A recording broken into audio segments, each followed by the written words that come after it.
So Elizabeth Bartram is director of the Miles Archive Trust in the UK, and she has quite some experience, over a decade, in working with heritage. As you can see, her presentation will be not so technical, I imagine, but the reason why we mix them like this is mostly because of time zones. So in the final, after the conference is finished, then we'll put the things back together by topics. So you can try to share the screen. Let's see if it works. Great. Yeah, cool. Yeah, the floor is yours. Thanks for good. joining. Thank you. Thank you so much. Yeah, thank you very much for inviting me to speak. As you've said, I've come from a slightly different direction. So I work in an archive based in the UK called the Mills Archive Trust.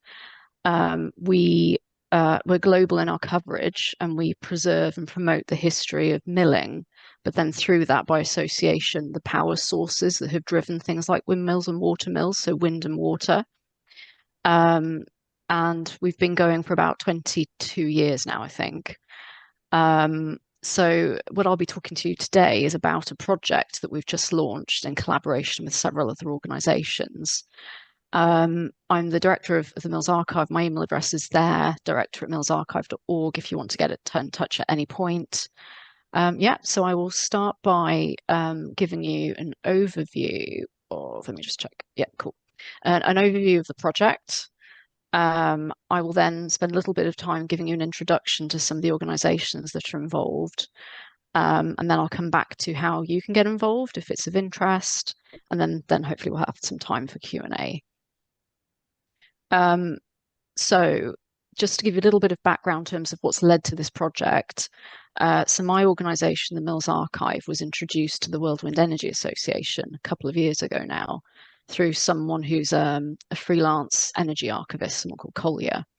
And we had all sort of been independently thinking about how to encourage other people to consider the importance of the history of in this context, wind power. And the preservation of that history, and also the sort of active collection of new records for future historians, if you like. So that was what we sort of had in common, and we were then brought together.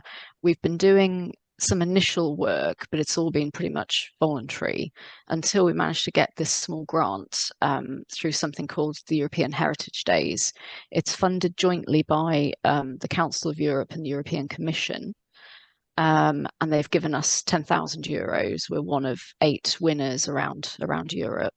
It's a small project in terms of the duration and in terms of the funding, but what we're hoping is that we can then use this as a platform to then go for bigger chunks of money and then have a bigger impact in the future as well. The theme for this year, for this European Heritage Days funding program, was the heritage of roots, networks and connections.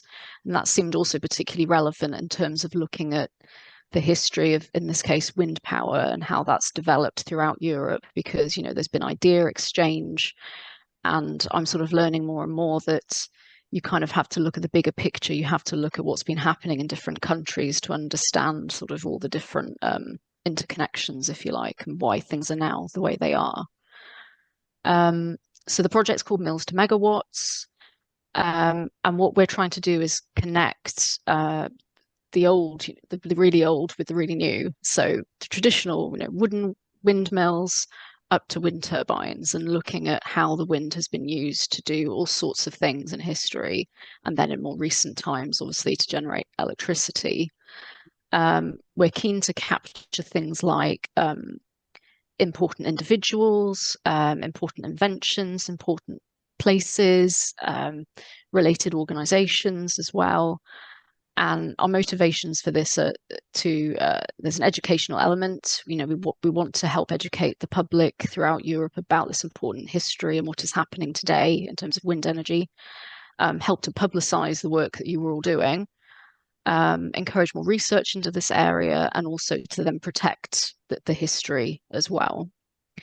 So we're thinking about, you know, future generations and what they might also want to know about in terms of what has happened now. So there's also a sort of storytelling element. we submitted for the funding. You have to also submit sort of like a piece of creative writing. So one of my colleagues, Rachel, wrote a story. It's so obviously fictional, and hopefully this won't happen. Set 100 years in the future. Europe's on the brink of destruction because of climate change, and an environmental scientist, Melina, is able to be sent back in time to 2024, to find out what's been happening, encourage people to work together in terms of coming up with energy solutions, and also looking back at the past as well. So we'll also be using this, sort of weaving this story, if you like, into the project as we update people. So there are there's sort of three main elements, if you like, to this project. So there's what I've called recording and signposting, and what that means is that we will be doing some research into what information and knowledge already exists in the public domain. So, for example, the Folkecenter has an important history, so we should be, talking about that in the project. For example, I'm aware that there are other institutions in other countries as well, but there's also an awful lot I don't know about. So, and this is one of the ways you can get involved, is helping me to sort of find out what else is out there. And what we will be doing is creating a web page, a selection of web pages on the Mills Archive website that can act as a hub. So if someone wants to do research into this area, obviously we can say what we've got in the Mills Archive, but we can also signpost to other archives, museums, that sort of thing as well.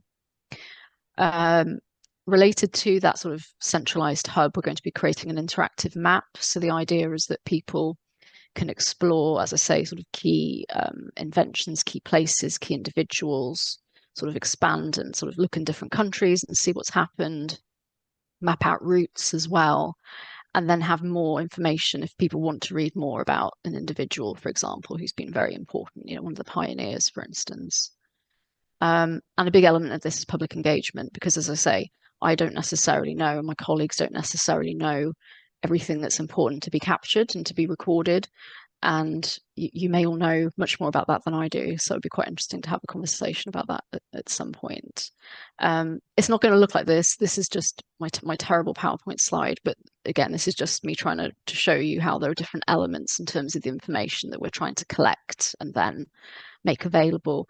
I've started to do a little bit of research into what's happened in Denmark, and obviously this table on the left is just a start, because it's a huge important history, just Denmark alone.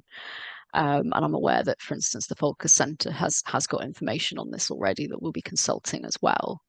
And Paul Kerr, I have to mention him. So we do have a biography already on the Mills Archive website, but to be able to link to information about him as well and the things that he achieved. So what I will do now is I will just jump back a little bit to talking about the organisations involved in this project, starting with my own, because hopefully I kind of know a bit more about that. So the Mills Archive Trust is an educational charity set up in 2002, and we're very fortunate to have built up over that period an important archive and library related, as I say, to the history of milling, but in association with that, wind and water power as well. Global in coverage. Our mission is to care for and promote the protection and use of these sorts of historical records. And what we want to achieve is we want to show people that history is also relevant to present day and issues like climate change, for example. And we're trying to sort of pull out messages of hope from the history as well, and showing how actually just a few individuals can make a big difference, such as the wind pioneers.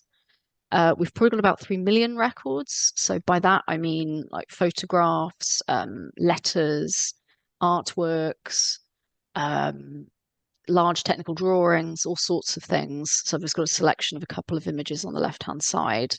The picture on the sort of far left of that house is where we're based. So it's a beautiful old building. People can come here and do research, but we focus a lot on how we reach people digitally. So we have about 130 visitors to our website and online catalogue each year, and we try to digitize as much as we can, which is quite difficult. We have lots of volunteers as well that help us, 4 members of staff, but lots of volunteers, and I started as a volunteer as well.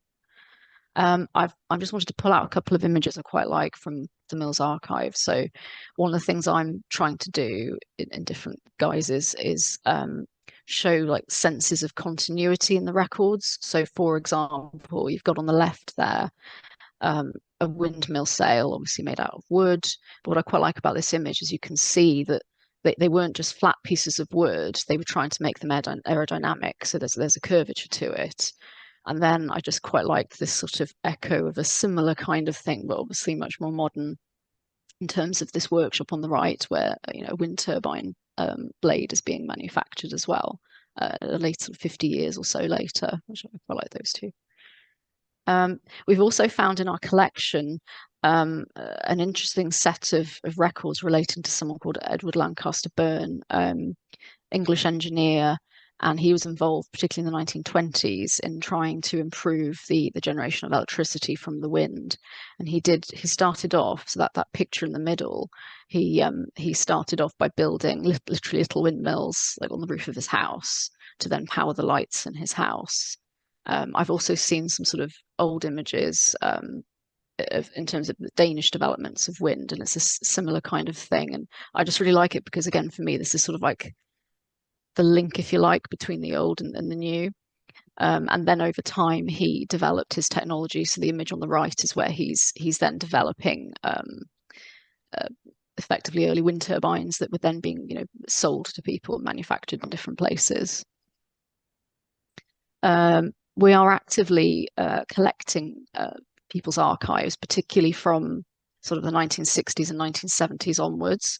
So a recent collection that we've received is that of Peter Musgrove. I don't know if that name means anything to anyone. He joined the University of Reading in the UK in the 1960s, and from an early stage, he was an advocate for wind energy, and particularly offshore wind. He did things like developed a vertical axis wind turbine. He co-founded something called the British Wind Energy Association in 1978, which is now called Renewable UK. And his collection is just absolutely amazing. And he was thankfully very thoughtful in terms of what records he kept, because he seemed to be aware that some of these things could be important in the future as well. So it's a really interesting collection. Most of this has come from him. I just wanted to throw in some Danish things. So we've got lots of catalogues, obviously Vestas, some in English, some in Danish. I found these publications, the top left, have been quite useful in terms of understanding sort of the early history of wind energy. Just as an example, Bonus, obviously was a Danish company, which I think then was bought by Siemens.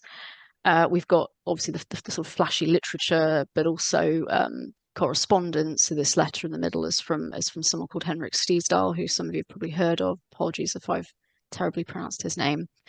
And he's talking about taking people up wind turbines and wearing, don't wear fancy clothes, basically, because they're probably going to get dirty. And I've gathered from this that Bonus provided the wind turbines for a development at a wind farm in the 1990s in Wales. So that's why we've got these records from Peter Musgrove, because he was involved in national wind power in the UK. So just a brief mention of the other organisations that we're working with. So World Wind Energy Association, who I'm sure you're all aware of, was founded same sort of time as the Mills Archive, funnily enough. International non-profit, more than 600 members in lots of different countries, and advocates obviously for the use of wind and adoption of wind around the world, with headquarters in Bonn. So we've got quite a good relationship with them. And then through them, we've been introduced to a couple of other organisations. So we've got the Deutsches Windkraftmuseum. Arne Jäger, for instance, I don't think he might be there in person, I'm not sure. And we hope to visit. And for me, what's nice about their collection is they have documents as well, but they've obviously got the physical structures, which I think is really cool and helps bring it to life. So we do hope to go and visit them. And obviously, I have to plug the Folkecenter.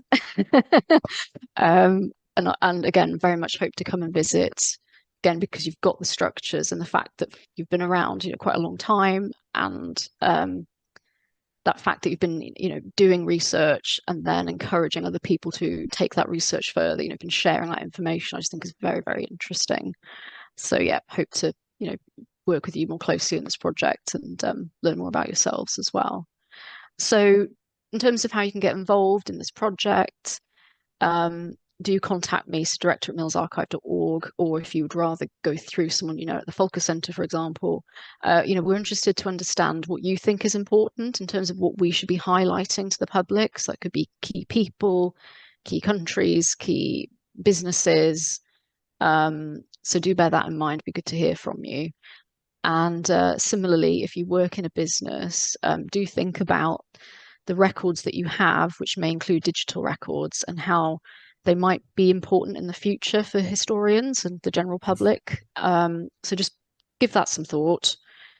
If you want to also have a conversation with us about that, so what to do if you think you might have records that could be preserved for the future, or you might have historical materials. You could be a personal collector who already has things. So if you want to talk to us about those at all, would also encourage you to get in touch. And that's it. Thank you.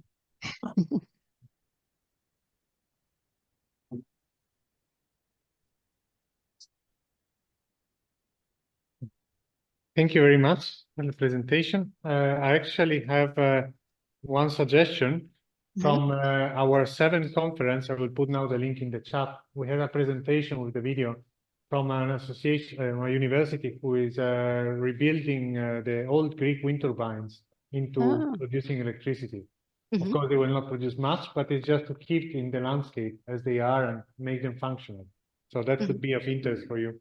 Yeah, thank you. Definitely. And then you mentioned about Arne from the Wind Museum. He was here actually a year ago, but not for the conference. But you find the presentation, his presentation on the 8th conference, not just the video, just the presentation. Great, thank you. Questions from the audience? Wait, I need to unmute.